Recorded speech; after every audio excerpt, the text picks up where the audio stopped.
एक बार श्री रामकृष्ण परमहंस देव श्रीमद् भागवत के एक विद्वान पंडित के साथ बैठे बातचीत कर रहे थे।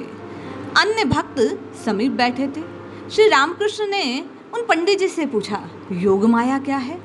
पंडित जी ने योग माया की अपने अनुसार शास्त्रोक्त जो व्याख्या थी वो प्रस्तुत की।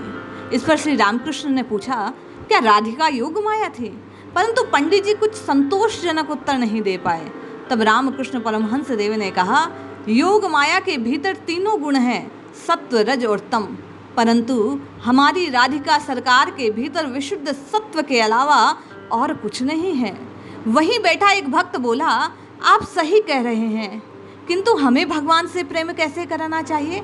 इसकी शिक्षा अगर हमें राधिका जी से लेनी हो तो कैसे लें? कैसे उनके समान श्री कृष्ण को पुकारें, अपने इष्ट को पुकारें?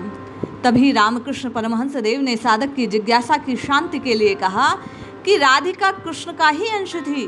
कृष्ण से प्रेम का रसास्वादन करने के लिए राधिका की सृष्टि की थी।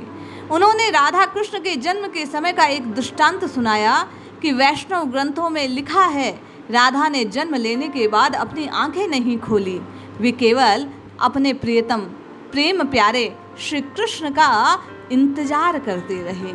उधर जब श्री कृष्ण की मैया माँ यशोदा को पता चला कि यहाँ बिटिया का जन्म हुआ है, तो वे श्री कृष्ण लाल को गोदी में लेकर बालिका के दर्शन करने के लिए गई। तब खेल खेल में प्रभु श्री कृष्ण ने राधिका जी के नेत्रों पर हाथ घुमाया और उस स्पर्श को जानकर राधा जी ने नेत्र खोले और सबसे पहले अपने आराध्य, अपने प्रेमी श्री कृष्ण को निहारा।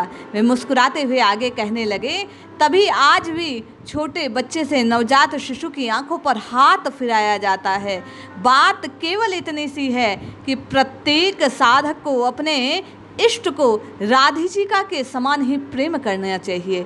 जिस प्रकार राधा रानी केवल अपने नेत्रों से श्री कृष्ण को निहारना चाहती थी, देखना चाहती थी, दृष्टि का एक प्रयोजन मानती थी, केवल और केवल अपने प्राण प्रियतम श्री हरि का अवलोकन करना, उसी प्रकार प्रत्येक साधक को दृष्टि इधर उधर ना घुमाते हुए केवल अपने इष्ट के नाम की ओर दृष्टि रखते हुए, केवल उससे प्रीति करते हुए, नित्य निरंतर केवल उसके ध्यान में निमग्न रहते हुए, इस जिह्वा से, मन से, वाणी से, अपने भीतर श्वास श्वास से केवल और केवल अपने इष्ट को पुकारना चाहिए।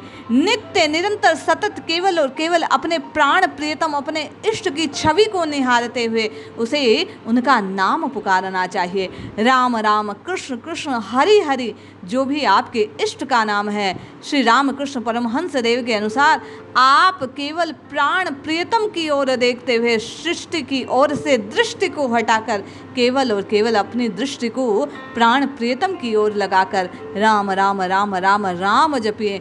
निश्चय ही मुझ आपको भी भगवान की प्रीति की प्राप्ति होगी। जय श्री हरि।